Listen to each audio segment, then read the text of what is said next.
Okay, hello and welcome to When a Podcast Calls on an Earful podcast.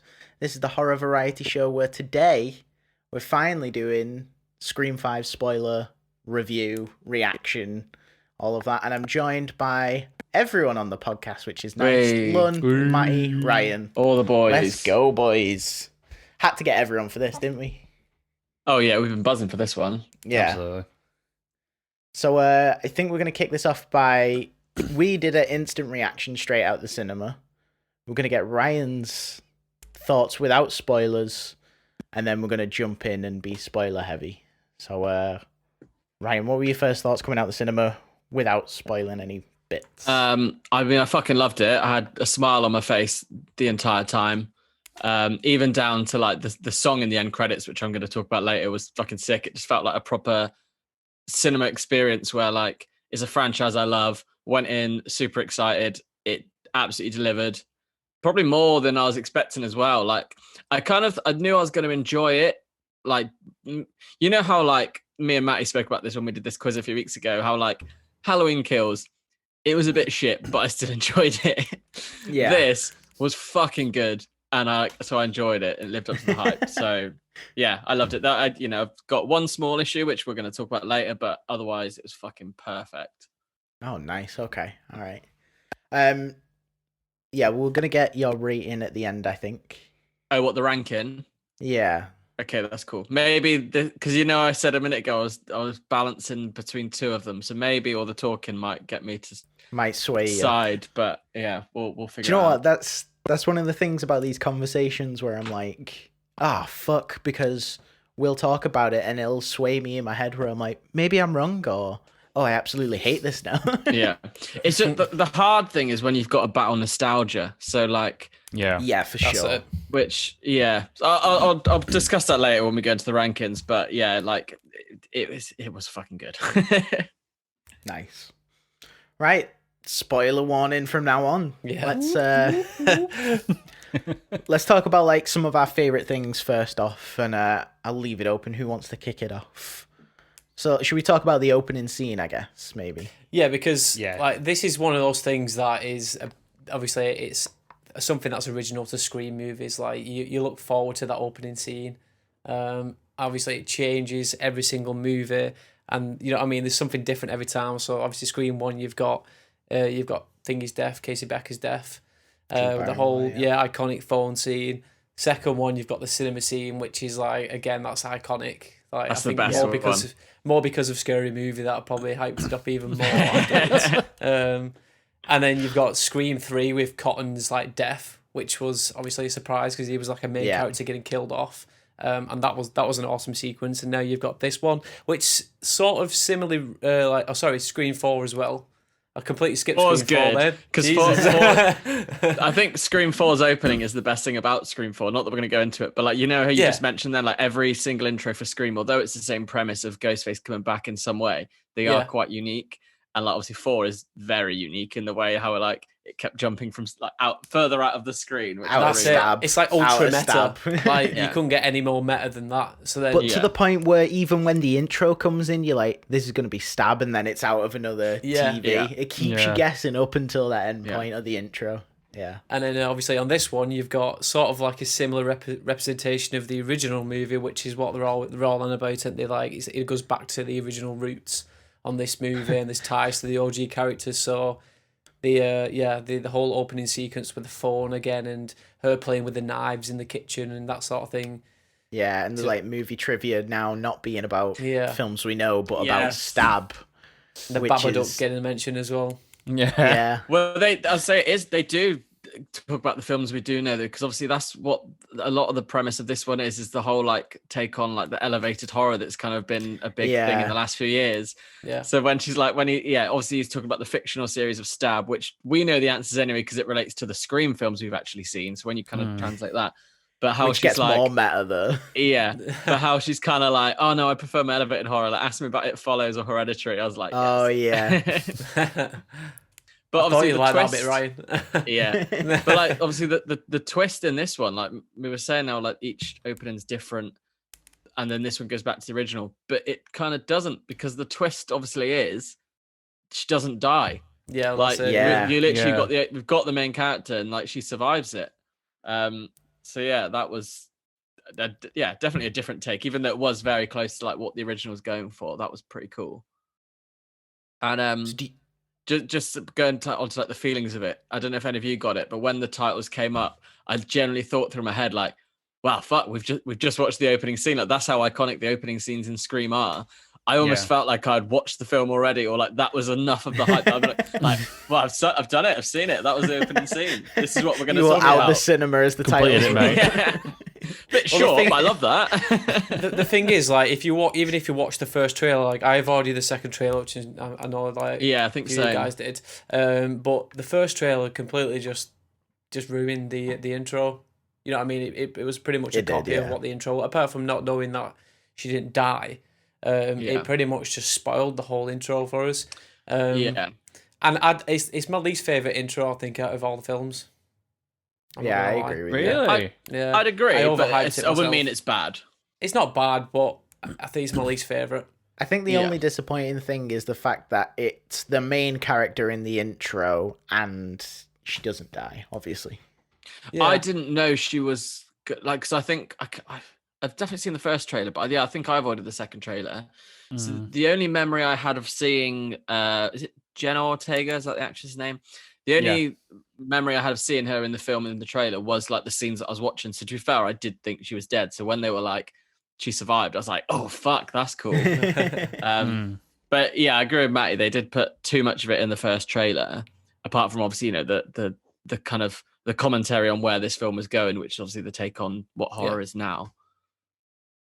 But yeah, I wouldn't say it definitely was a good intro, but I'd agree if we were to rank that was probably the least favorite intro.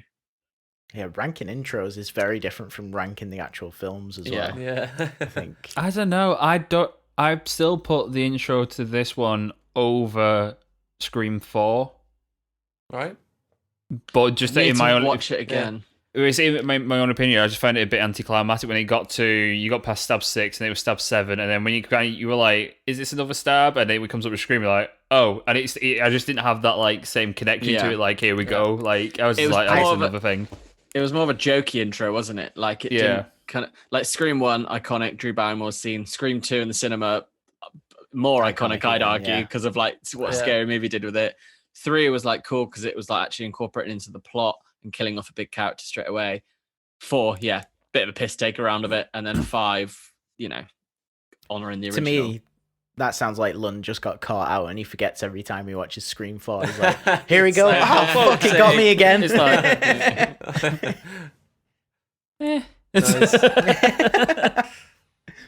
But what did you guys think of the new cast then as well? So obviously the first half of the film, like we don't obviously we all knew Dewey, Gale, and Sydney are coming back. Dewey comes into it a little bit earlier on, but like the core of the film is this entirely new cast, which was obviously, different to what we've seen before. What did you guys think of that? I think the way it started, and again, it was sort of mirroring the original Scream, the whole like the college vibe, and everyone, they're all sat outside having a laugh and joke with each other just after these murders have happened, and you're thinking, right, which one of these fuckers is the killer? Like, there's got to be someone in this group who's the killer. And then obviously we got a character named Wes as well, and as soon as I saw that, I was like, yes. Well, that was established in the opening, isn't it? Yeah. Like, is Wes still stalking you? Yeah. Something like that.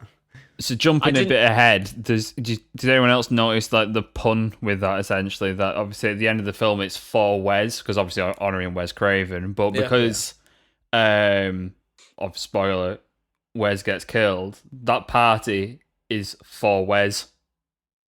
Oh, okay. So they essentially had a party for Wes. For Wes. Yeah.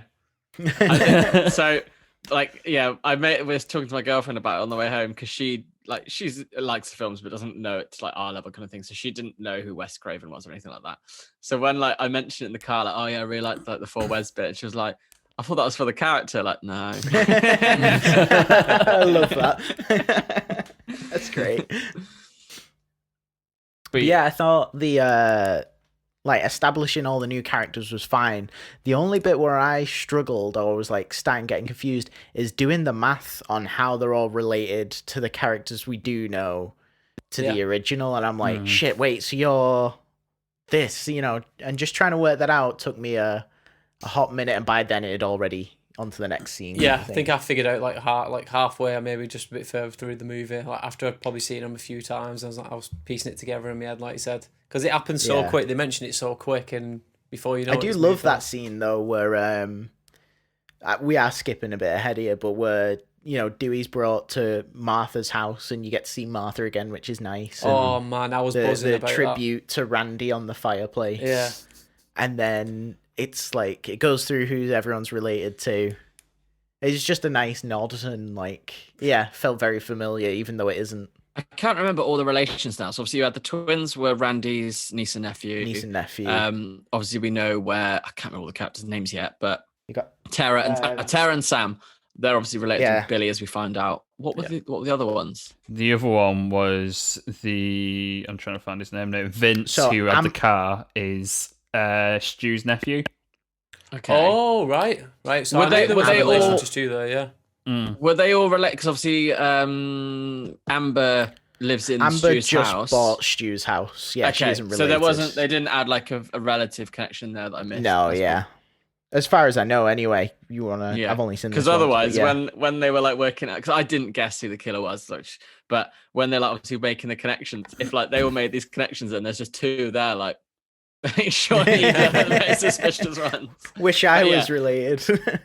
Yeah, but I guess if she bought the house, then it's like, yeah, okay, cool. They could come for you as well. So yeah. Another little reference is Sam and Tara's surname is Carpenter in this. Yeah, which is another reference to in Scream as well, where it's like, this isn't some Wes Carpenter flick. Yeah. So my sister picked up one bit that they were like, yeah, Sydney lived on Elm, and then you did see a sign for Elm Street. I don't remember in the original hearing that she lived on Elm Street, so I don't know if that's something they've added in or if I just missed it before. But Matty, you're the one who would probably know that. Yeah, I'm not sure. I don't think I've only ever spotted that on this new movie.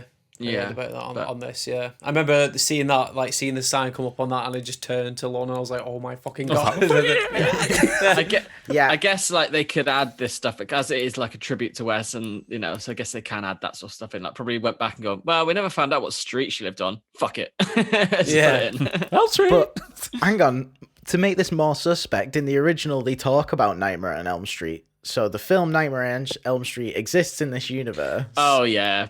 That's how's Sydney not suspect? This is like the Halloween H20 where they watch someone's watching, I think it's Scream actually, and then in that they watch Halloween, so it's a paradox within itself. Yeah. Or like either way, I like it. Not to get technical. Yeah. Or like how on Friends, Bruce Willis turns up as Ross's girlfriend's dad.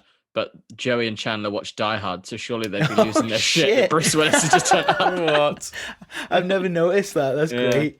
Oh. So going back to it as well, like when you mentioned Martha, so like I was having this thing with there was me and this other guy in work, and we was sort of like trying to think who the killer might be in this new movie. And I thought, wouldn't it be funny if they brought Martha back in this film, and she's like the killer? Like that'd Martha's one of the killers at the end. And when she appeared in the movie, I was like, fuck off. No way. Don't go there. Imagine. She was only there briefly, wasn't she? And then she disappeared. But it was nice to see a familiar face. Yeah, because she's not been back since Scream 3, I think. She's only Yeah. I'm just checking my notes again now, because I've written all my... when like you come out of a film all excited, and I had to keep writing stuff down, but obviously it's all in like out of order. So I'm trying to think if I've got anything from like near the start. Okay, so you've also got. Go on. Sorry, you carry on. You were looking at your notes. Well, I was going to say it's quite early on that we get the reveal of how Sam and Tara are related. Like I swear that was within like 25 minutes. Yeah. Obviously the big reveal. Well, maybe not the reveal of how, but obviously we see the character. So obviously when she's driving, when she's driving first of all? She looks in the mirror. And then driving. Yeah. So we start to see Billy Loomis. Obviously, that was fucking mad exciting. I thought it looked so cool as well. Because, like, obviously, it's been 25 years. He's not going to look the same. But they did such a good job of making him look the same. Yeah. See, at first, like, cool. I was like, have they got another actor in and just put loads of makeup on him? Because it threw me off at first. I was like, or is it a bit of CGI? A bit like they did with, like, Carrie Fisher and that? Or is it actually Skeet? And they've just put makeup on Skeet. So to be honest with you, I didn't really know at first. And then towards the end, I was kind of like, must be. And then he was in the credits. So yeah, I didn't really catch on that it was actually Skeet at first. Me. I thought they No, I did don't pretty think good on you're it. alone there. Yeah, No, I did. It was because from what I've seen, it's a mixture between they've done like de-aging tools and then a shitload of like makeup to kind of make him look right as he did 25 years ago. Which kind of worked in the terms of like he wasn't actually there, so like the kind of the presence of him to make him like kind of even like the kind of shading of him look a bit different to the characters. I thought that worked. Yeah. And also every time you see him, it's in like a mirror or like a reflective surface, so it's kind of distorted anyway, which kind of adds to like she's seeing her dad and not realizing. Also, Pearson, you made a good point as well yesterday when you said like, why is it when he appears, she sees him how he was in the final scene when he was like just about to murder Sydney. I was going to bring like, this up she's later. never seen him in that state before. Like, unless she's watched the original Stab, which we know she has, and seen the way she's portrayed. But I think like if you were, I get why it was just Billy Loomis she's seeing, because she's scared she's going to turn out like a father. That's the whole story around Tara, isn't it? Yeah. But I was like, wouldn't it be great if you like she looks away, like I'm not my dad, looks away from the mirror, and you see Matthew Lillard as just laughing like, ooh, and he's like winding her up, the both of them. That would have been so good. Yeah, it would have been good. What you said about how she'd never seen him in that kind of bloody kitchen state, but I think, to be honest, that's probably the only way she would have, because if she didn't really know until after he was dead anyway that he was her dad, she wouldn't have ever like seen him as a fatherly figure in her life in person. No. True. And she would have only seen him from the images depicted on like TV shows and the recreating. So I think I think it makes sense why she saw him like that. Like, because also she was scared of like the fact that she was related to him, wasn't it? She didn't love it. So like, no, that's got to be his most fearful look. Like, this is literally when he was doing. It makes sense. I like that actually. See, this is why we have these chats, people. Well, my other thing with that was I don't understand how she, like, I could imagine how he spoke and his mannerisms and stuff like that. That was the only opposite side of that. I was kind of like, but it's still cool. I think you've just got to take that as like, we're the audience, we know it, we need it that way. Yeah. But like, imagine she might not be hearing exactly how it is. It's more like, also like, she isn't physically seeing anything, is it? It is all in her head. So like, what she's seeing could be different to how we're having it visually represented. But I think I'm on board with the kind of the bloody side of it as well. Yeah, I think it's awesome. I think it's cool. I mean, either way, it adds to it and makes it so much cooler. So why not? Horror films don't have to follow all the rules.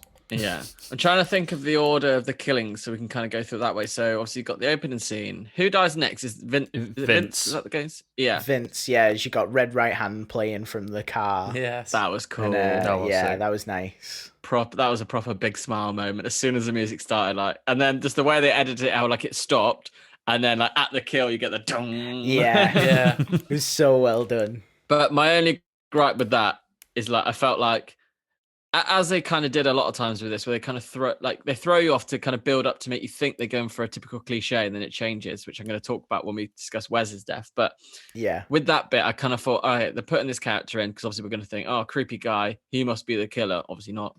And then he got killed off after already harassing one of the gang of friends. I kind of thought that was one of my negatives, because I just thought it just felt a bit too cliche that he was also related to them and gets killed off right after pissing one of them off. It felt like they were trying to make it too many things at once with that character. So I do actually down a path. kind of I'd actually happily if they just kind of wrote his part out, because he didn't have much input, to be honest. Yeah, it's surprisingly short of what I thought he would have been involved in. Like, because I thought he was going to don this like sort of Billy Loomis type vibe to him, like in the film, and it was just very much like, oh, here's your 2 scenes, bye, that's it. Yeah.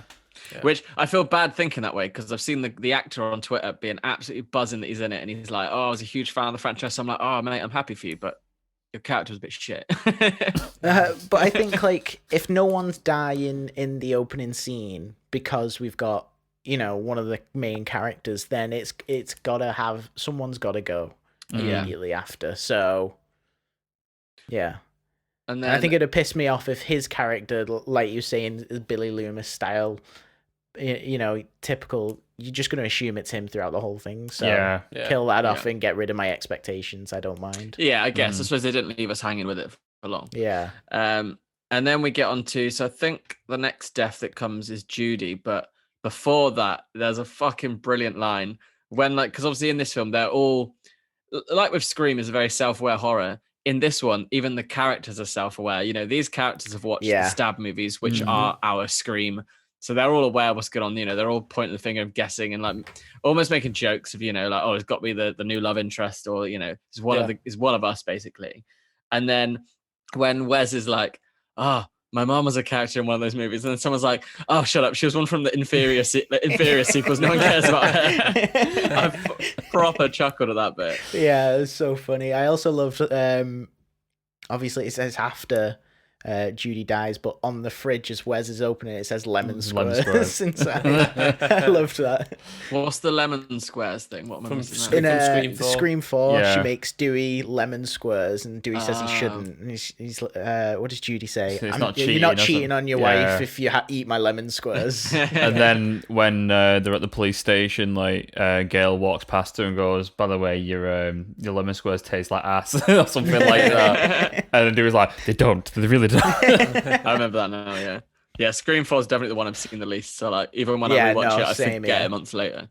But that whole scene with her death was cool. Like, so first he was following Wes, and we got that cool like psycho style thing. Yeah. And then even, you know, the killer calls her, and then he's like, "Have you ever seen the movie Psycho?" Like, that was cool. Didn't expect her death to come the way it did. Like, I didn't either. Cool. Yeah, it was like he was using Wes as bait just to get to Judy, which isn't what we were expecting, because we're thinking about the new characters and not what they were calling the legacy characters. So that was interesting. It was a tense scene. Also, even just seeing Ghostface like kill someone in broad daylight out on the street, on the middle of the front street, of someone's house. Yeah, that was a bold move. So then just after that, then is it just after or like kind of during? But we see Wes like walking around the house, and this bit was fucking hilarious. The amount of build-ups to like what you think is going to be a jump scare. They're going to be behind there, behind the fridge and stuff like that. When you open the fridge or behind the cupboard, and that was cool. It's so well done, that bit. Yeah, because you get in the cinema, everyone was like going, "Oh," and then nothing. I saw a comment on, like, I know you should never read like Facebook comments, but like there was a sponsored ad from like View Cinemas for Scream, and I was just reading the comments just to be like, what's the vibe of the general idiots? Film. And someone was like, "Yeah, I saw it was good. A bit more serious, not as funny as the other ones." I was like, "Are you fucking joking? Like, I don't think I've laughed more than any, like, because like you've got to be a fan of like all of them, and like it's not to say this is the funniest one or whatever, but like it just worked. It was fucking, there was so many funny moments, and perfect references, and you know how like I've made comments before of like sometimes I don't like comedy and horror, but like here I do. It fucking works. It doesn't take the tension away or anything like that. Like, it was fucking. Yeah, that scene, I was just laughing so much. It was that release. That's what I love about horror, like the kind of the link between horror and comedy of the build up. You're like, oh, something's coming, and then it didn't, and it's funny because it didn't. Yeah. So what about going, obviously, just before they're both killed, we see Dewey for the first time in the movie, when both the guys go to Dewey's house to try and get him involved in it again. And obviously now we know that him and Gail have split up. And he's just sat there like in his like caravan, just watching her on TV, just drinking his. It's like an alcoholic. Drinking his life away. What did you think of that? Because this is one of the things that annoyed me. What was annoying about it for you? It was just that, like, so from number one, we've got Goofy Dewey, where he's like, I was 24 for a whole year. I'm in Gail's, category. To like work up to number 4, he's become a sheriff of the town of Woodsboro. It's a bit more serious. It's Gail that's struggling. And now all of a sudden to 5, Dewey's been forced to retire, and because Gail's left him, he's now an alcoholic and doesn't do anything. Like, that annoyed me a bit, because the character's been developed so much to a point where he's finally at like the top of the chain. He's a serious character compared to the goofy one we've had in the first. I don't know. It was a jump, but I don't mind it. Yeah, I get what you're saying, but I think the way they finished his character works, because like he's almost like the guardian of Woodsboro, and like him and Gail left on like they had a good moment before he died. They had a really, she like bit cringe at the end when she's like, "I'm going to write a fictional book about the hero of Woodsboro," but like whatever. Like, is their relationship left? Well, he died a fucking, a heroic character. So as I can see what you're saying. I didn't quite think of it that way in terms of like, oh, if we're seeing Dewey as like this alcoholic living in a trailer. Kind of Yeah, I feel like I reckon his character, the point of his character, he's so caring and so protective that he was obviously closer to Woodsboro than anyone else. He wanted to be there to kind of make sure things are okay and stuff, and that's what he did, and that's what the legacy remains, that he was like this fucking awesome, nice guy that saved so many people. Yeah, no, I do agree. And like, I love the bit where he calls out Tara and Richie as they sat there. Is like, how long have you known him? Yeah. It's him. Yeah, fucking got it. I think their relationship is like one of the best on screen as well. Like especially when you see them meet up again on this new movie, and you can, you know what I mean, you can see that sort of that relationship there, and as you as a viewer as well, you sort of feel it as well, that emotion, and obviously them sort of broken ties between them both. Should we talk about Dewey's death? I'm going to say this is why it makes it even more sad when Dewey dies, because you can just see how fucking heartbroken Gail is as well about it. You do know they were actually married, right? Oh yeah. Yeah. Okay, cool. It's just when Matty said like, oh, you could see like, you know, their kind of relationship on screen. They were just, and that's what I love about it. I was like, my mum's not into horror at all, but like I stayed at hers when I like just after we'd watched it, and I was like telling her about it because she loves Friends. So I was like, yeah, like Courtney Cox is in it and stuff, and like her ex-husband's in it, and it's really cool that they had this like nice moment on screen, even though they are a divorced couple in real life. So like, I think that's why their chemistry is so real, to be honest. Like they're obviously quite like mature people because you see it all the time, don't you, when like couples get together who are actors in films and then they don't want to work together anymore. Like, you know, it's good that they still did. I think on by Screen 4 they've broken up, so they were still in a relationship on Screen 4, because on the credits, like obviously the name's different than that.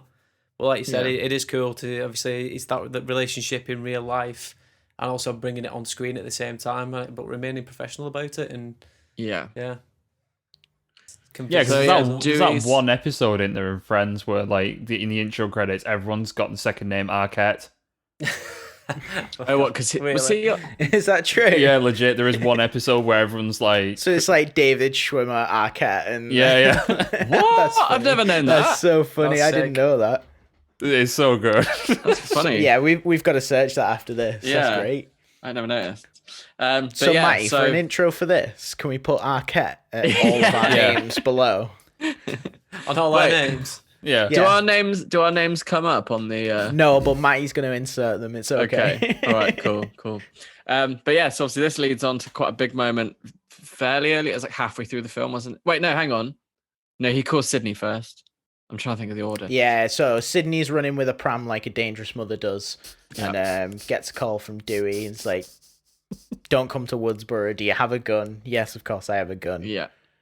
That was cool. She's like, I'm Sydney fucking Prescott, of course I have a gun. Yeah. Nice See, like, moment. That scene, right, this is like, you know, last month when Spider-Man came out, and I'm not going to drop the spoilers, but there was like loads of videos going around of like, especially in America, big cinemas doing like big cheers at certain moments, right? I saw a video of a Scream 5 showing where like a cinema like half-assed tried to do that scene. I'm like, it was in the trailer. Like, we know she's in I was like, fucking stop it. So like forever now, that scene's ruined for me because I'm just going to think of this like half-assed shit. I'll try and find it. I've seen it. It's like, is that real? Yeah. Like, whoa, yeah. Like, dude, like our cinema definitely missed a trick. I wish they were handing out ghost face masks at the cinema, just to reference number 2. But I'm never going that cinema again. I do have another thing to say about cheering in the cinema, which I'm going to mention later on when we get to the once we know who the killers are, because there actually was like 2 or 3 people tried to do a cheer in my screening, and I was like, no. I was gonna say, like, I've never really seen it before, and like when you see Scream 2 and they're all like going mad in cinema, like chucking all stuff around when people are getting killed. I'm like, I've never seen this in a cinema before. Yeah. I don't know if it's different in America. Obviously, people are doing that whole screamy thing now, but that's probably for like TikTok purposes or something. I've never seen anything like that over here at all. The only time I've ever seen it was, again, with the most recent Spider-Man, with certain things that happen in it. But that wasn't even clapping. It was people going like, oh, that was it. Yeah, that's it. Like, I remember no cheering. Yeah, like, I think I was like, oh, fuck, and kind of like sat up, like, this is exciting. But like, there wasn't cheering. So I think I've mentioned it on this podcast before, probably when talking about Midsummer. But the only time I've ever felt anything even close to that in a cinema was the opposite where with the cliff jump scene, the whole screen just went so God. silent, and like you could hear the silence of like. Do you know what? Now that I have seen dropping. that scene, I wish I was in the cinema to see that. Oh, mate, seeing that opening day, having no idea, like when a film comes out, people are sometimes like, oh, like with Hereditary, I remember watching that like 2 or 3 weeks late. So people are like, oh, there's a big shocking scene about half an hour in. So I was like, all right, come on then, gearing up, ready for it. With that, I didn't know, but jumping back because I can't always talk about summer, as much as I'd like to. It's cheering in cinemas. What were we talking about? So let's talk about Dewey's death, because it's gnarly. It's a fucking kill.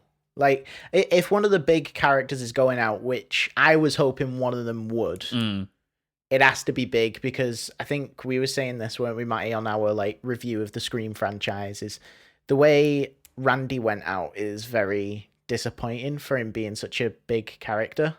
Yeah, in my opinion.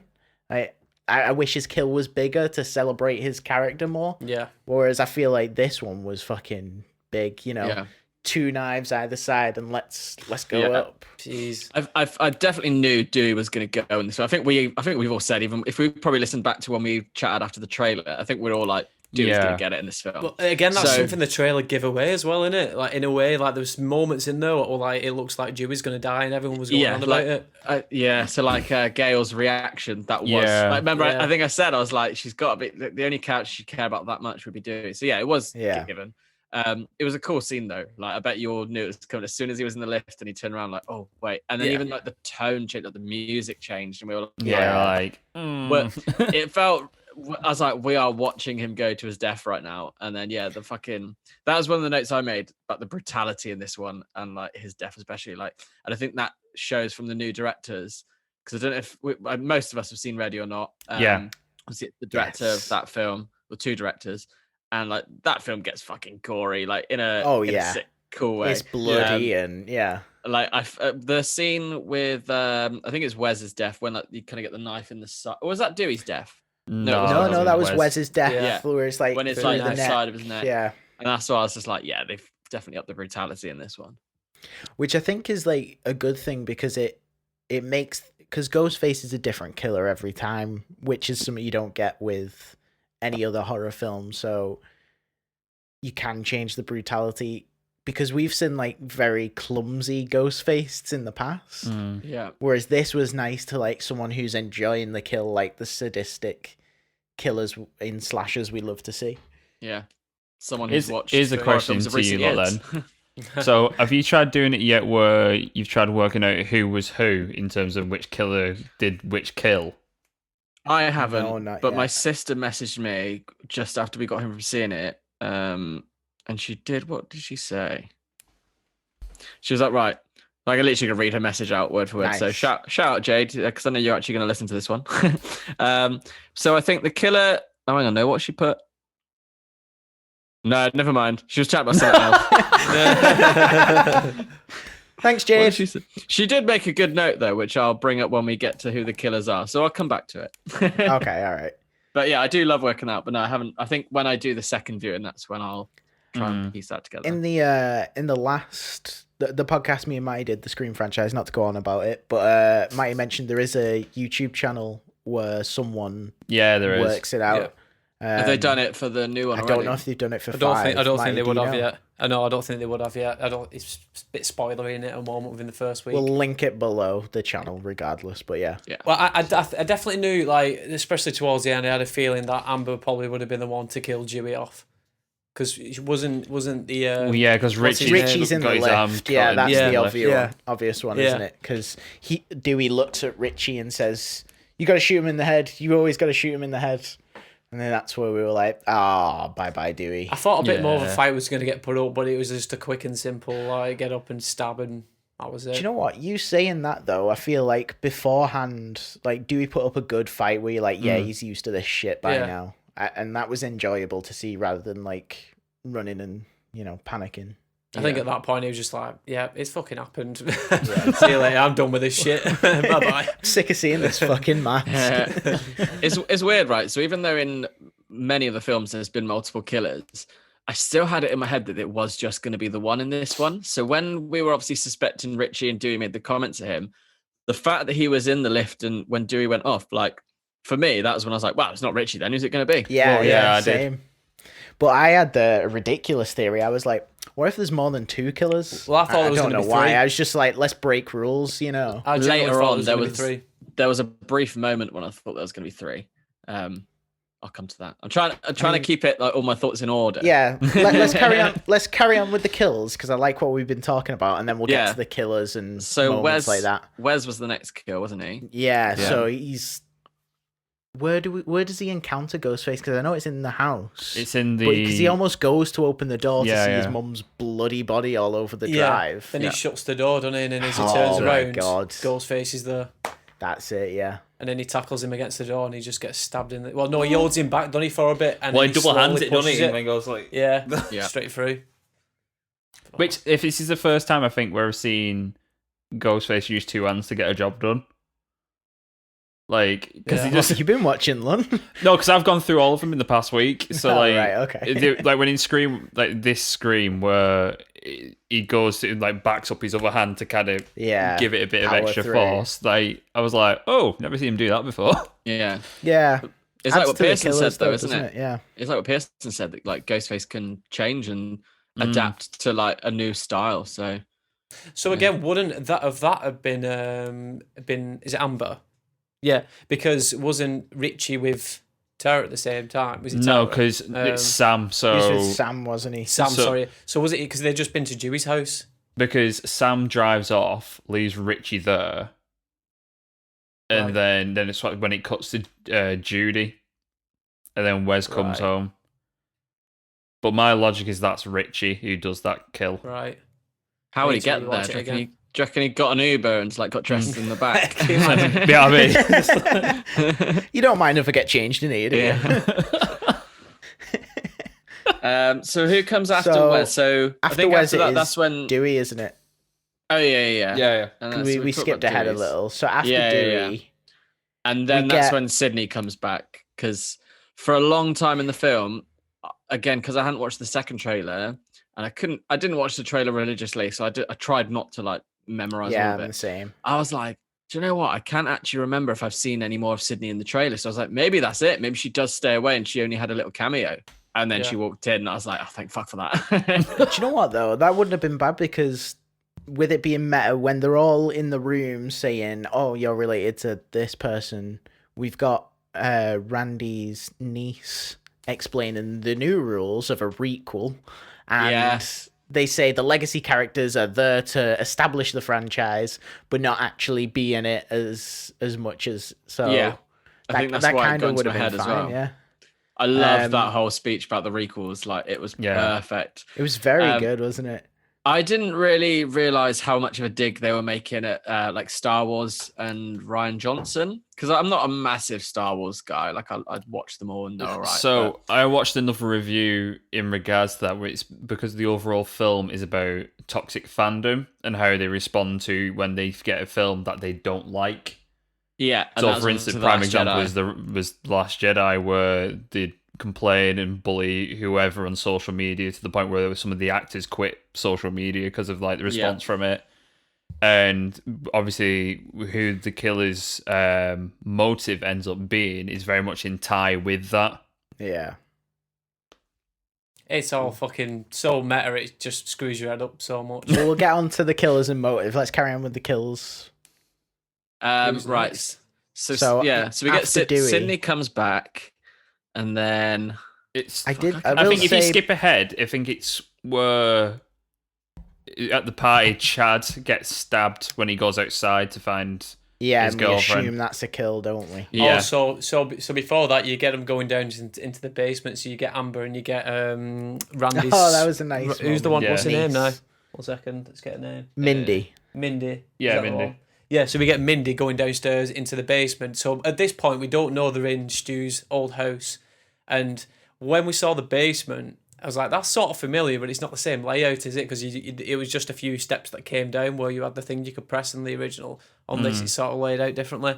But you've got the whole fridge down there. I was like, oh shit, this is like the original where Tatum goes down there to get some beer Yeah. out the fridge. And then they're like, right, so are you gonna go upstairs first, or am I? Like, and she's like sort of asking her about the rules of like horror. It's and almost stuff. like Mindy's testing her, isn't she? Yeah. So she's like, you just came down here on your own.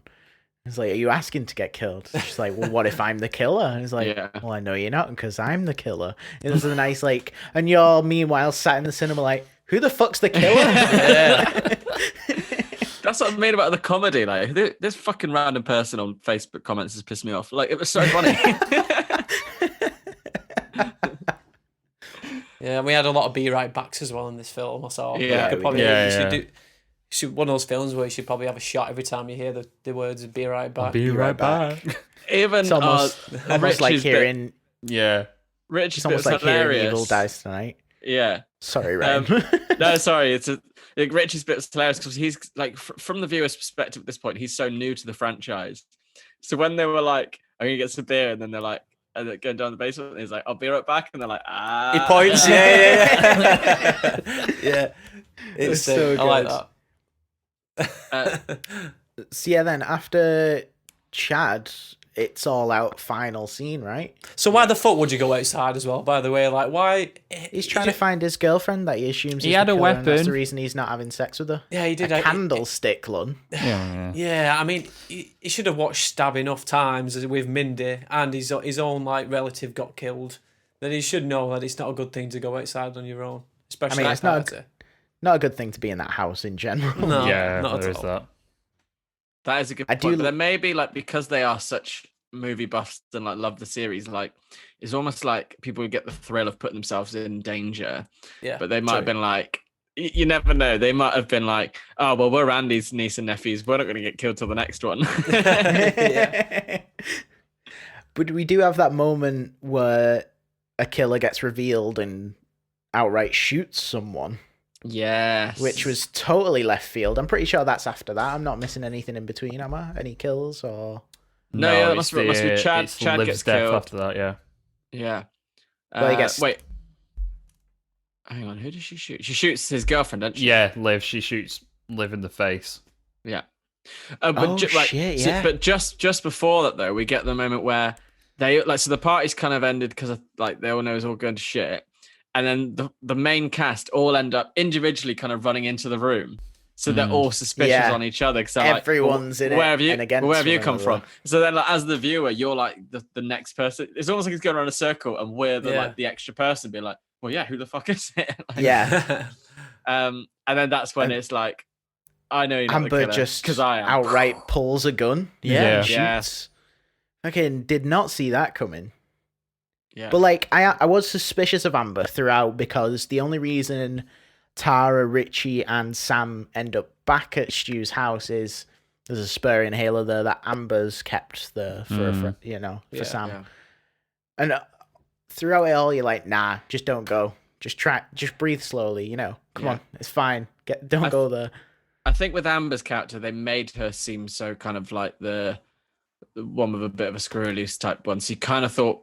They're making it seem 100%. quite obvious. Yeah. That it wouldn't be. You're making it seem like it could be her so much that it won't be her. Yeah.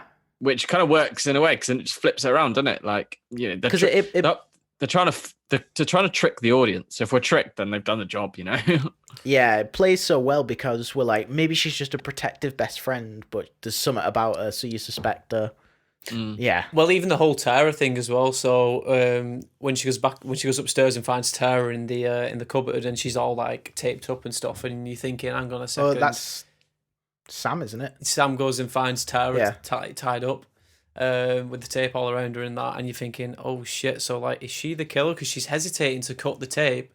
And then from what you think, she's left her in there and then you're thinking, oh cool. So have they got a one-up on one of the Ghostface now?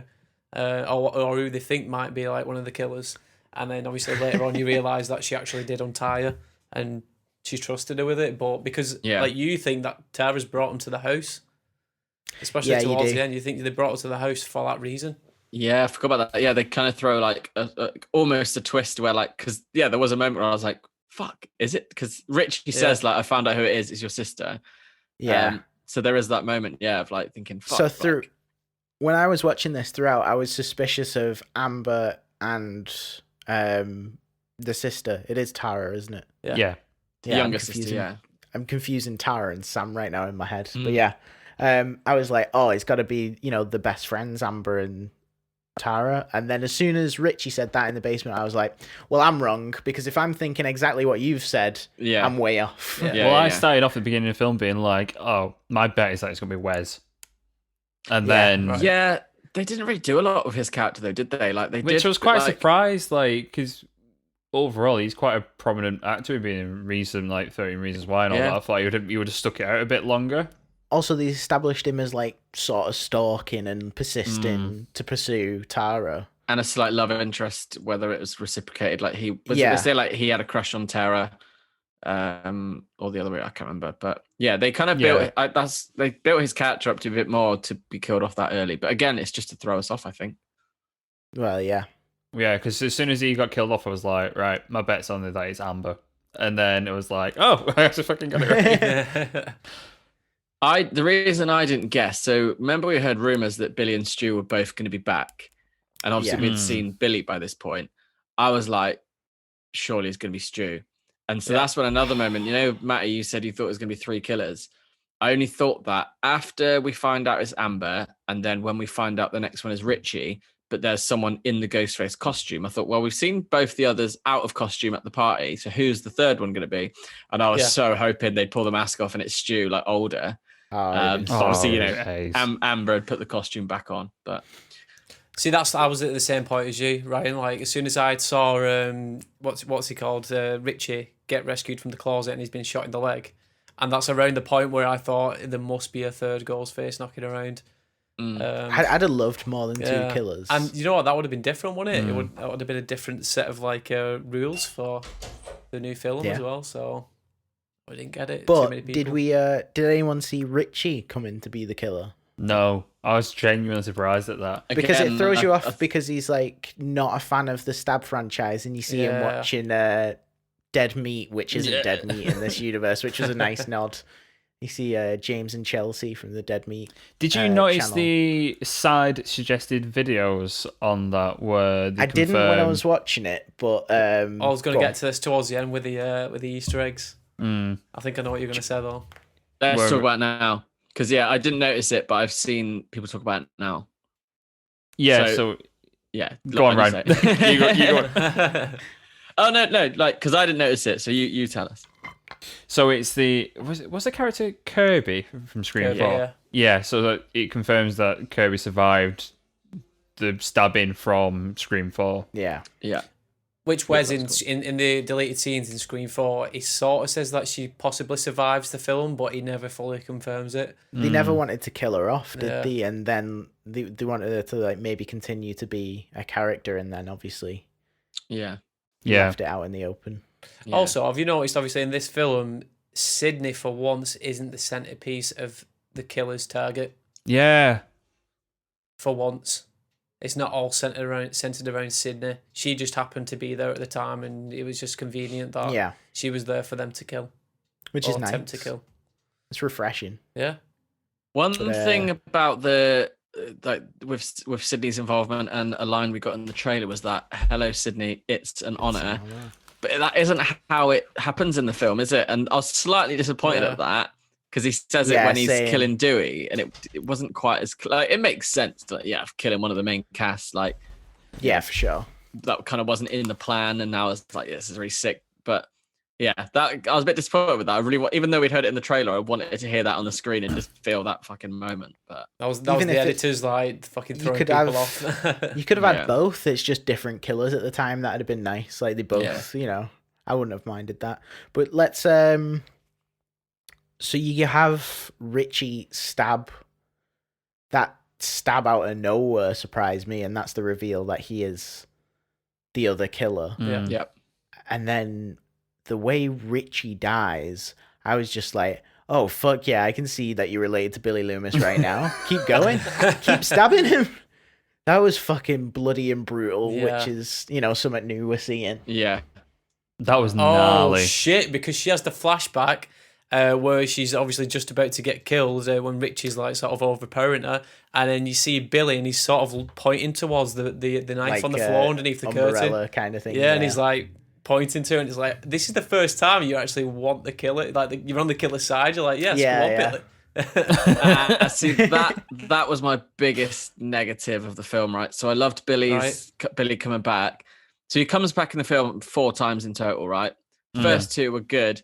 I hated the second 2 because that time I felt like they were almost making Billy have like a bit of a heroic moment, and it's like he is still a fucking psychopath. Like, yeah, absolutely. Like he's not like some Mufasa appearing in the sky to give advice. No. He's literally a fucking psychopath. So for her to see, like, I get what they were going for. That she's got psycho in her blood or whatever like that, but like, I think they could have done it a bit differently. Like, even if she had said, like, maybe like having like a bit of a moment where Richie's like gonna slowly kill her and trying to get a last line in, and then she could have been like, "Oh, you forget who my father is," and then jump up and then stab the shit out of him. That I think would have been better than seeing him there. Because then obviously it happens again near the end of the film where he kind of gives her a bit of a nod. And it's like, that's the only bit of the film that I was like, didn't like that, and that's what stops it being like a fucking perfect movie. But yeah, so I'm not. I get your point completely, though. Yeah, but sort of takes away from Billy's character from the original. Yes, that's what I mean. Yeah, or just I don't know. He's the overwhelming of psychopaths.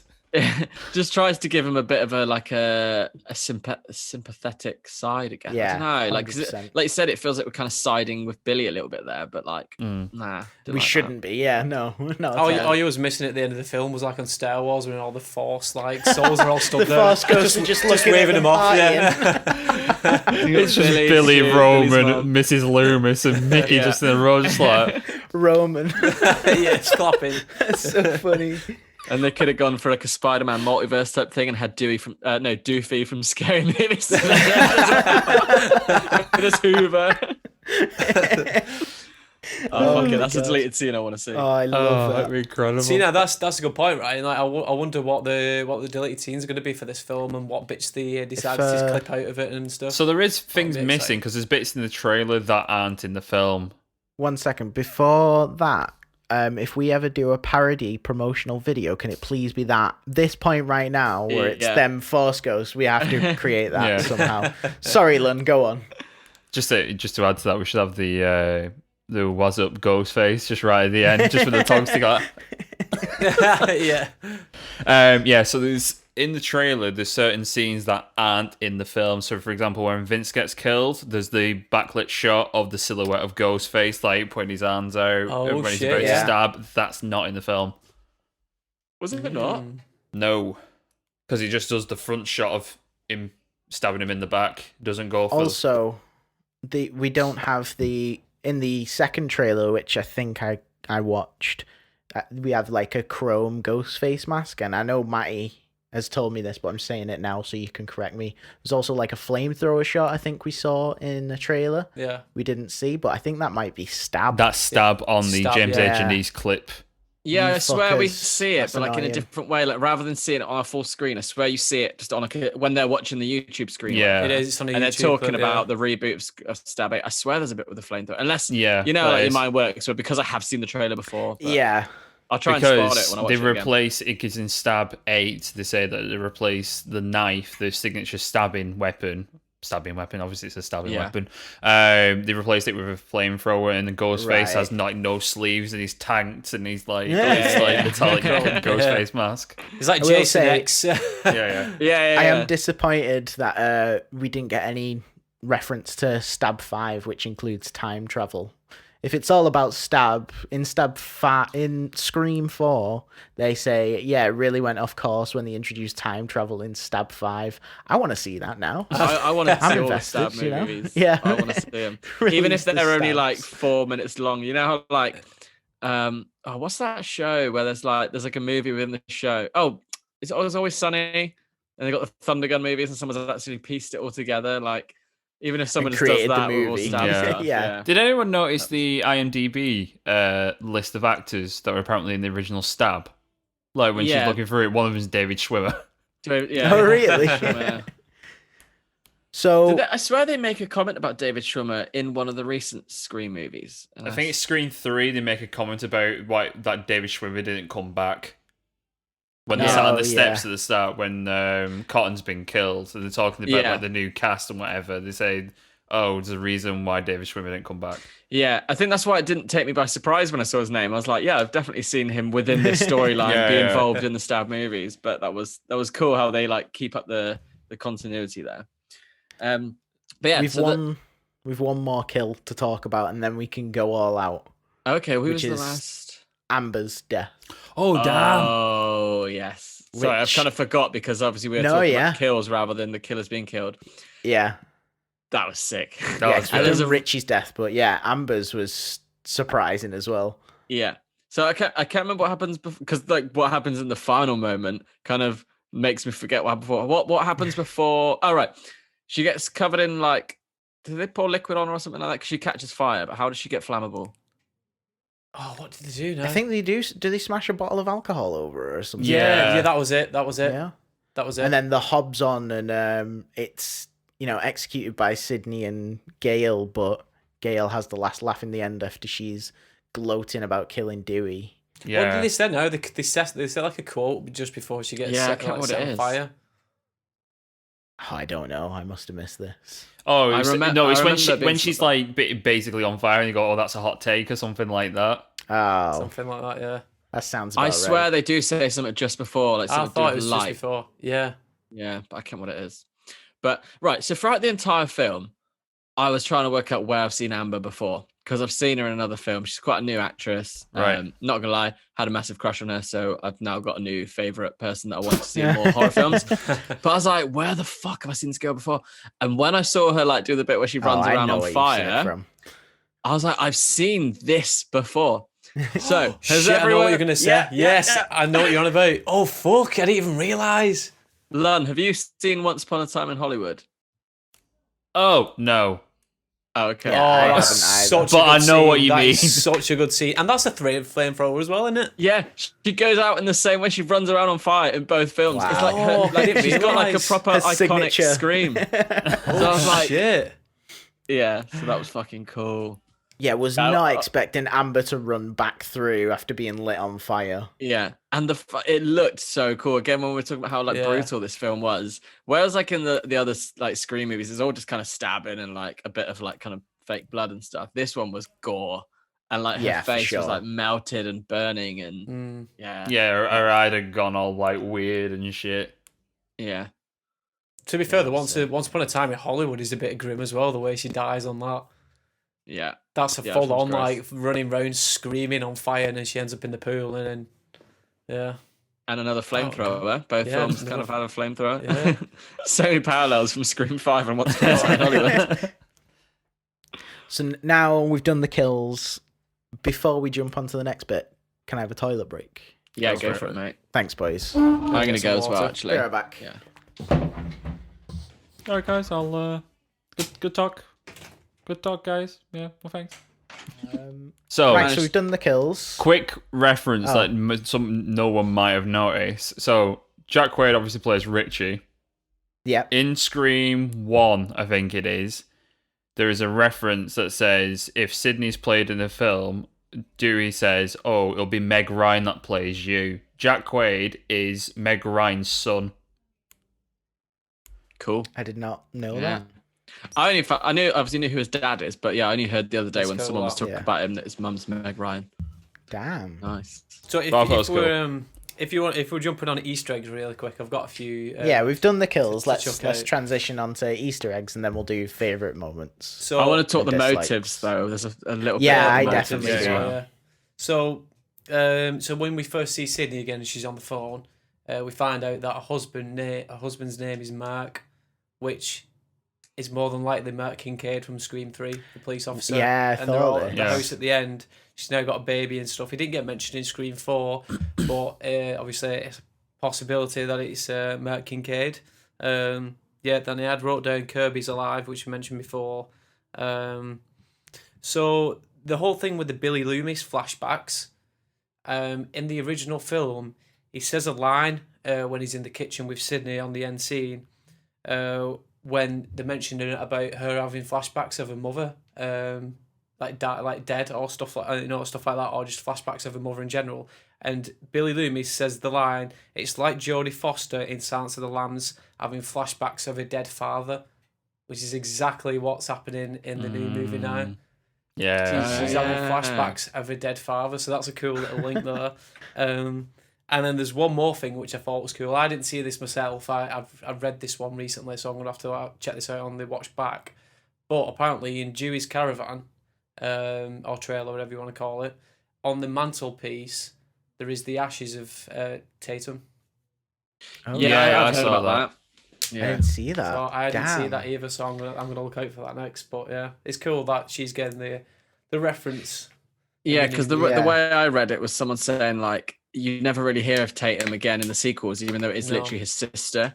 So it's cool that there is a slight reference to her there. I was going to bring this up on dislikes, but when me and Matty were talking about the Scream stuff, I was saying, Jess pointed out to me that in number 3, you see like Sydney really happy and attached to Dewey because he's like a brother to her. And especially with they both lost the best friend and sister, Tatum, that's obviously brought them more closer together. Yeah. So I was really disappointed when we saw Sydney's reaction to Dewey dying was just like, I'm here for you, Gail. Like, There wasn't I much feel emotion she from should her. have been Yeah. like just as devastated. Maybe a little less, but I agree. I didn't ever really think about that way, but the only kind of thing I'd say to justify it is like Sydney's been through so much over the years that like death and murder probably just like it might not phase her as much as other people in a way. Like She's learned To- to sort to of her- lock it away in a yeah. So like dealing with trauma and Yeah. true. But even when it's like someone like a brother to her, I feel like Yeah. she has to have some reaction. But like maybe she's just holding strong for Gail. I can forgive it because you had that moment between Gail and yeah, Dewey, you and make it a would've good point. taken away I from think that. they were just focusing on the Gail and Dewey relationship to finish that off, but that's a good point. So should we talk about motives? Yes, so Yeah. I really liked the motive in this film in terms of like, so it was Amber, but it all makes sense as well. I feel like it worked so well. Like Amber's family bought this house, and that is what some would do. Like if you like, you're in a house and like you hear that's I'm like gonna post it on Reddit. Sorry, I'm gonna post it on Reddit. That's yeah, look what house I bought, guys. yeah. So like it just totally makes sense how she'd get invested in this kind of idea, and then that's how Richie gets pulled in. So it's not just a random kind of thing. It's like a well orchestrated plan. And then so going back to shout out to my sister Jade, her comment where she was saying how it's so believable as well that Amber would go for a character like Richie because she was obviously became quite obsessed with Stu and was kind of like idolizing this serial killer because she was in his house. Richie's got quite a lot of like a similar kind of even look and mannerisms to Stu. Yeah. So that could be very like makes sense why she was kind of attracted to him and why they, became like a couple and did the murders. I like that. I never thought about that. Yeah, I thought that was cool. I don't know if it was intentional or if it's just like, but that's what film is. You can interpret it your own ways, but Absolutely, yeah. Well, my like guess that. originally, like before the film, was that Richie was going to be related to Stu just because of how similar they are in terms of look. Mm. I like that. I like what you just mentioned there, right? Like I like that sort of like thinking about it. The only disappointment for me is just the motive itself. The fact that it's all just based on the fact that they didn't like this stab movies and. I completely agree. And with you, and it's just all about that. After I don't know, I think after so much hype on the new film and everything, and that was the motive at the end. I was just kind of like really. I think just it's think it grown works. over. I think it's grown on me over time. I don't think like at first I was a bit like, but then when I started kind of like thinking about the whole like it's gone down the thing of toxic fandom to do with franchises and stuff like that someone will go that far. Yeah, it's relatable to nowadays, and like the whole when they're bringing in the whole like what we're doing right now. Like we're this is meta because we could technically be in a Scream movie, like talking about the Scream movies. But yeah, like it is nowadays when everyone's going on about stuff, everyone's got their own opinions, and you got keyboard warriors online and all that sort of stuff, which could potentially make these homemade killers from the movies. I get what you mean, and I might change my mind in future after a few watches. But yeah, upon first watch, I was a little bit disappointed in. I was the same as you, Matty, and I think like we all have to remind ourselves like I've only had one watch of the movie so far. Yeah. And like obviously that could change watching the franchise again with number 5 and context like doing a marathon of them. But yeah, it felt like, especially like, oh, I posted it online. It very much reminded me of number 2, which isn't a favorite of mine, I'm afraid to say. Whereas like, oh, didn't they meet online in a forum? So it's just like, I don't know, felt too samey. Yeah, maybe I wanted something different. I don't know. Yeah, I think that's what I was hoping for, something different, and I think I wasn't held on the Stu thing. It would have been nice, I think, if they would have done it right. But yeah, I think I kind of overhyped it myself in terms of like what the ending was going to be, the motive, and also I think the opening scene. That were the only gripes for me. I think I probably overhyped it a bit too much for myself. I think we said. I think we've said when discussing it on the build-up how like we don't want to be able to guess the ending because if we've guessed it, it's going to be pretty shit writing. Yeah, none of us are like fucking like writers. True. So there is that. So like again, when I was thinking of the theory that like Stu could be in it, and then I was like, why would Stu be in it? Maybe he's like annoyed that Billy got all the attention and he ever gets references him and not, you know. But nah, I still like, you know, so the fact they were going for the whole toxic fandom thing, it did go fucking to the extreme because obviously, you know, we've not heard of anything going that, like, you know, people send death threats, but no one kind of goes out with, like, carries on with it. Yeah. But I mean, we've got to remember it's still a film and a franchise kind of thing, so they can have the fun with it and take it to that level, you know? Yeah. And, you know, like, hopefully work as a message to be like, just shut the fuck up when you're posting shit online, you know? See, I bet there has been stuff like that in Hollywood though, where like filmmakers and writers have had like death threats through the mail. And all the time online about their favorite characters getting killed off, and I guess that it's a fair way of sort of adapting that to screen, like something as real life as that. Well, that's the thing. Look at Misery, like Stephen King Misery, like she like traps him so that he can write back a character alive again, or like keep this character alive. Yeah. Like, that's a good point. So, well, that's the thing, because when I've seen other people do reviews on YouTube and that, they've said the exact same thing, where it kind of proves the point when they look at the comments about the film, where if people don't like it, then they go to like to prove, like, to push their opinion, and others like going, I think this scene was shit, etc., etc., and then they've gone, well, that proves the point of what they were trying to talk about in the film. That this is where we're at in terms of like people's opinions of films. So after all this talk, I feel like maybe we should just not put this podcast out and add to no, because we're praising it. We're on the other side. Yeah, we've got open opinions and like we're open to listening. Whereas some people are just stuck in the fucking ways about it. Like I've seen so many comments online already of people who are pissed off about the film, and they're like, no one's going to change my mind about it. I'm pissed off. Like, you know what I mean? Yeah. Like that sort of vibe. So I've seen loads of mixed reviews online about it. I thought I'd see loads of rave reviews, but there is loads of people who are loving it, but then there's also the people who are I've literally only seen positive so far. Like, literally, when I was home Friday night and I was going to bed, I went on, I avoided the scores all week. So then I opened it. It's literally on the way home from the cinema. I was like, what did Rotten Tomatoes give it? 75%. Sick. Most of the comments were quite good. Any of the ignorant, not ignorant, that's the wrong word, negative ones, didn't really say a lot specifically. I was just like, you're probably just not really a fan of it. It's like if I went and watched a fucking Fast and Furious movie. So, but like, I think Letterboxd at the moment, it was on like 3.7. And I was reading some of the reviews and I was just smiling, reading the reviews like, yeah, these people got it. Like, so I think I've just managed to avoid the negative ones this week, I think. So was there anything in the film you disliked, Ryan? It was just the Billy coming back, the heroic last bit. Yeah, that was the only bit, to be honest, I didn't like. I loved that he was in it. Just they overdid it a bit, I think. I definitely get that. Lunn? Dislikes? I think only the little tiny bits to do with like the Billy like comebacks, and then I had a few questions in terms of like the actual opening scene, like because in terms of context, how could it be? Because Richie was in California. Yeah. Amber is obviously the ghost face in that scene, but who's filming Amber when she's doing her hair, when she's got like the video call thing? I was like, oh shit. But that doesn't make sense. And no, I thought this through the other day, because obviously they planned it and it is Amber. You never know when they did the FaceTime thing. Obviously it's technology. They could have filmed that another night, but found a way to kind of play that as if they're on FaceTime.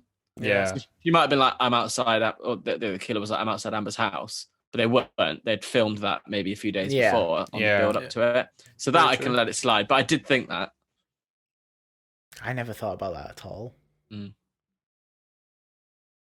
Yeah, I think that was the only main gripes I had with it. I felt like, just to give it a bit more praise, like the actual like character development in the actual film is so much better than some of the previous films. Like they actually took the time to develop the characters, which is one of like the comments that Tara makes at the start, where there's like it's all full of characters that no one cares about in like these stab films, and there's no context to it, and you can not attach the characters, so there's no like any sort of attachment to them characters throughout the film, so you're not really bothered when they get killed. I think this Scream makes a very good effort of actually developing them, so you actually do give a shit. Yeah, they're not just expendable, waiting to be killed off characters. Yeah. Which is what I said at the beginning. Like the cast in this one, like it held up so well with new characters. You know, it felt like watching a fresh Scream movie that we don't need to rely on Sidney, Gale, and Dewey showing up. As much as it was sick they did, like, you know, but I mean, like, just to praise the new cast and what they did with those characters, I think was really good. Like, there's so much praise online this week for like Mindy's character. Yeah, like everyone is loving her. So, that scene as well was so good. Where behind you, yeah. I was like, yes, and then she turns around, oh shit, yeah, it's so good. But like, fucking hell, just in terms of character development itself, it's very much a Wes Craven trait to take the time to develop the characters within the film. Yeah, there's one thing that Scream's always done well is their casting, and the only time the casting feels fake and wrong is surprise. You're watching a stab movie. Yeah, you're supposed to feel fake and wrong. So this just carries that on. Yeah, that's another paradox that you just mentioned as well, though, Lonnie. It's like Mindy watching Randy watching Laurie sat on the couch waiting to die. It's fucking weird, isn't it? And actually, no, it's even more paradox is us watching Mindy watching Randy watching Laurie. And if you want to take it further, Gail's cameraman is watching Randy.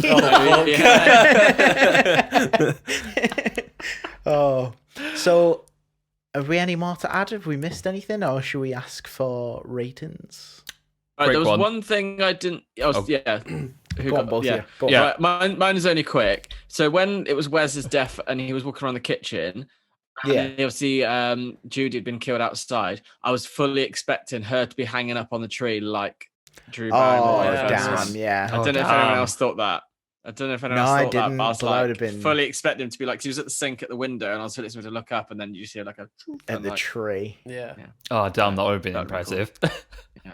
What were you saying, Lunn? Sorry. I was gonna give a shout out to Jack Quaid's acting in this one. Like, I'm familiar with him from, I don't know if anyone else has seen The Boys, like the TV series. No. He's like one of the main characters in that. Yeah. But just seeing a completely different side of him was quite refreshing. Yeah. Just that he went from being the nice boyfriend with common sense, like asking everyone to go home because you're in a murder house and you're in with the bait at the minute and blah blah, to all of a sudden being this psycho fan of a stab franchise. Was like, whoa. Now we know why he cleared the house. This is the thing. When you watch it on the second way back through, you can sort of pick up on those little subtle things now. He was cleaning the house on purpose there. He wasn't being a nice guy. No. He never was. So before we do ratings or anything like that, what are your favourite kill? What's your favourite kill in this? I mean, this is tough because it is first watch, and I completely agree it can change. I mean, I'd probably, like, if we're not talking, like, if we're including the killer's deaths, I'd probably say Amber's death. Yeah. Yeah, true. But otherwise, maybe Wes's death, because I like the knife kind of... through the I could neck. feel it. The way it wasn't just so, like... You know, like in other Scream movies, they just kind of stab, and it's just very, like, in and out. Like, it's, like, really, like, rough and brutal. It's also, like, it's a kill I've never seen, where it's, like, this perspective of the neck, and I'm seeing it in between the skin, muscle, and back out the skin. Yeah. It just made it so unsettling. Yeah. So... yeah, Wes, if you're talking about killed by the killer or overall in the whole film, definitely Amber. Yeah. I sorry, go on. Dewey's death because of how fucking gnarly it is. Like, the whole double knife thing. Yeah. Like, it's like, okay, stabbed him. Oh, and he's gone for the back. Okay, cool. Just to make sure. Just to make sure he's actually dead this time. So how many stabs that now? He said he's been stabbed 9 so times. it's 11 in total. 11. Fucking hell. I'd ask for one more so I don't end on an odd number. Yeah. Go on, what's your favourite kill, Matty? Mine's probably Amber's, to be fair. And then Dewey's as well, just for that reason. But yeah, Amber's was just because of the way she was ended by Gail and Sydney. Yeah. And I really like that cool tie-in now that you've given to Once Upon a Time in Hollywood. Yeah. I never thought about that, but I like that. I'm normally so good at, like, if I see an actor on screen, I'm like, oh, I've seen them in this before. But her, I just couldn't work it out. But I suppose her role is very small in that film. But yeah. I'd say mine is I'd probably say Judy's because of how bold it is after we've spoke about it. And unexpected as well. Like unexpected, daylight, and baited. It's fucking Yeah, so it looks like they did well on kills then. Yeah, definitely. Like considering I don't think there's that many kills. No, is there, there's not. But it seems we're all varied in what our favourites are. Yeah. So where are you putting this in your rankings of films? Like, we'll still do us three as well, Lunn and Matty, because we did that on our instant reaction. But we've sat on it a couple of days. We've had this chat. Has that affected it? Let's do that. Okay. So let's start with Ryan's though, because I want to know where Ryan's popping it. So I'll go from like my least favorite to favorite. Okay. So least favorite, still Scream 4. It's just not very memorable. Like yeah. Following that, number 3. I do like 3, but it is a bit shit. Actually, no, that's harsh to say. Like it went because we grew up with the trilogy, right? And then 4 and 5 obviously came when we were like adults. So like for me, it was always the trilogy, and then the following 2 now. So yeah, Scream 3 just out of the trilogy was the weakest one for me. And then I was really torn where to put this new one, because I fucking love this new one in terms of just how close it is to what Scream is about, in terms of being like very like self-aware and meta and commentary on horror and all the stuff we've just praised it for. And this is where the battle comes between nostalgia and a new film, because obviously right now is at the top of my mind. Like I'm thinking of it every day. I'm desperate to go watch it again this week. But I'm like, but I do really, really like Scream 2. And Scream 2 has like a proper vibe to it that I love.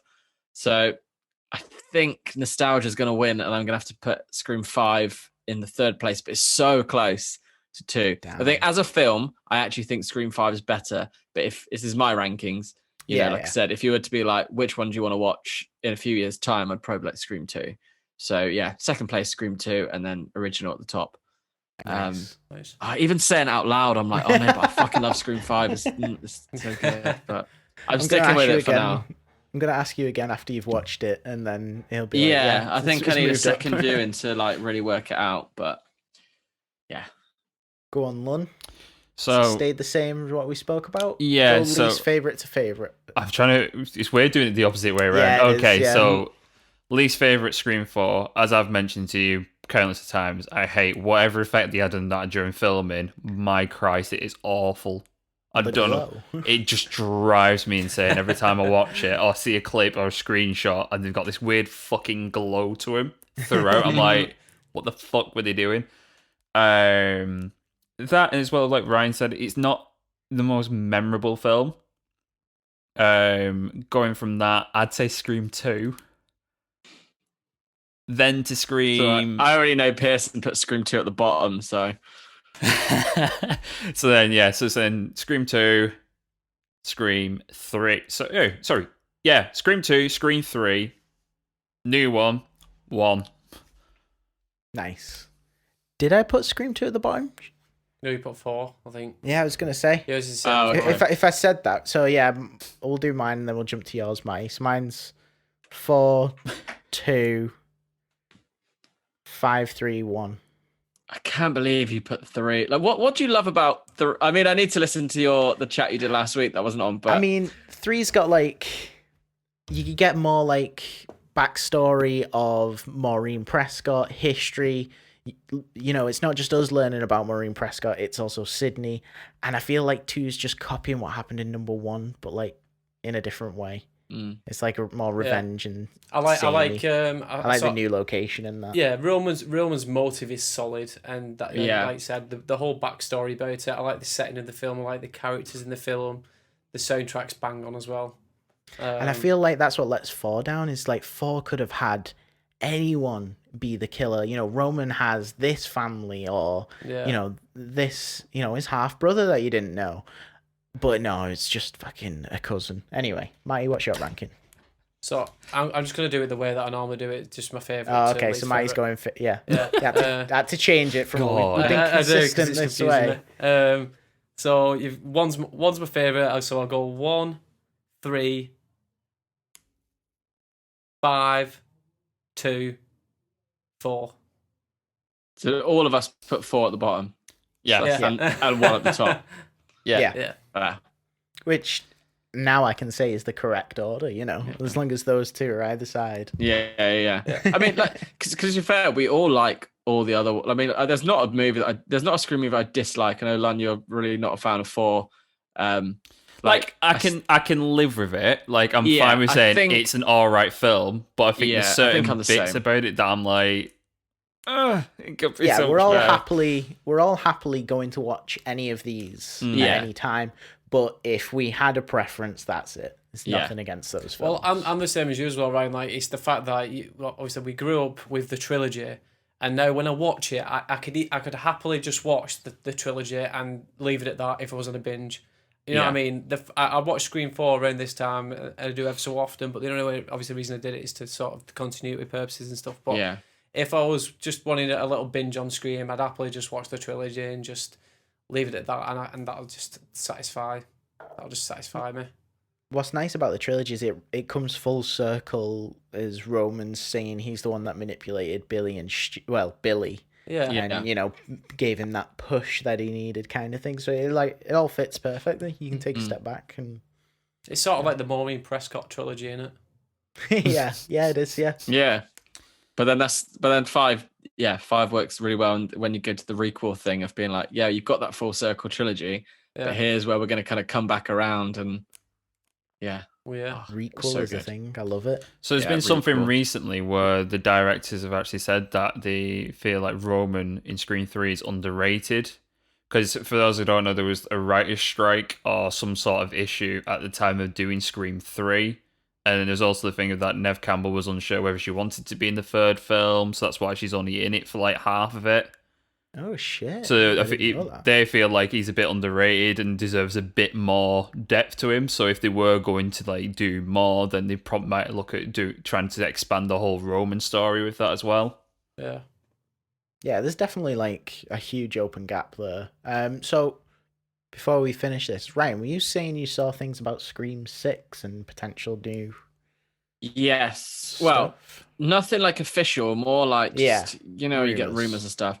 But I think because it's done so well financially, because that's all that counts, isn't it? The studios don't give a shit if we 100%. liked it. If it made the money, they'll do another one. So there's a lot of buzz going around about potentially Scream 6. Lots of people saying they really want it. I personally don't. I think now... I mean, I'd take another one in 10 years' time. I think I've said this before, because Ghostface isn't one person, it can always come back around. But I think we need to wait and see what happens with horror over the next 10, 15 years before we even think of coming back to it. Otherwise, it is just a cash grab, and I can't see why we'd need another one at the moment. Yeah. I agree. I would rather not against it in the future, but I just hope they don't confirm it and put it out and make build on. Don't need another trilogy. Yeah, exactly. I would rather if they were wanting to kind of build up the Wes Craven world and pay tribute to that, do Elm Street rather than trying to continue on Scream. Now that they're in that sort of thing, I'd rather do something with that. Well, it's the whole thing. The Wes Craven estate is taking pictures for Elm Street. I'd happily be like, right, you do your thing with that. Since they're now huge fans of Wes Craven's work, that in my head that works perfectly for that.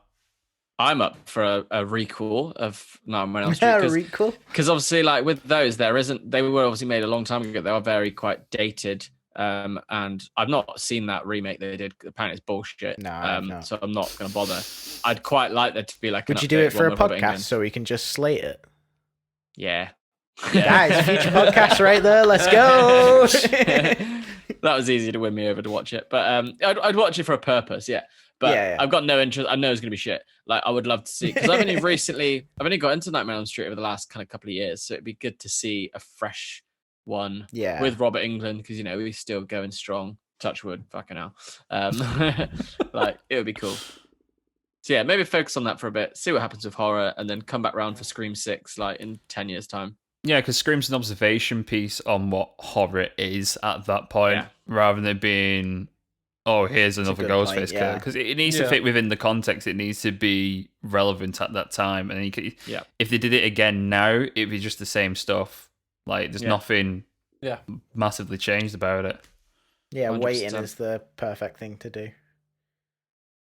Right, people just love content, don't they? Like they just never want stuff to end. Like they just want, get us a 10-movie deal. Why? Just watch the one film like over and over again. Exactly, that's what happened with Stab. Yeah. In fact, if you're going to do anything with the Scream franchise, just release short Stab movies for us. Yes, we'll take that. Right. That wraps it up for us on Scream 5. If you like what you've heard, or you got theories and you want a Scream 6, or let us know what you thought down below on our socials at an Earful podcast. All that good shit, and share it. But other than that, thanks for listening. Bye. Yeah. Bye. Back to a podcast calls. I am joined by no one because everyone has gone to the toilet. Just me, myself, and I.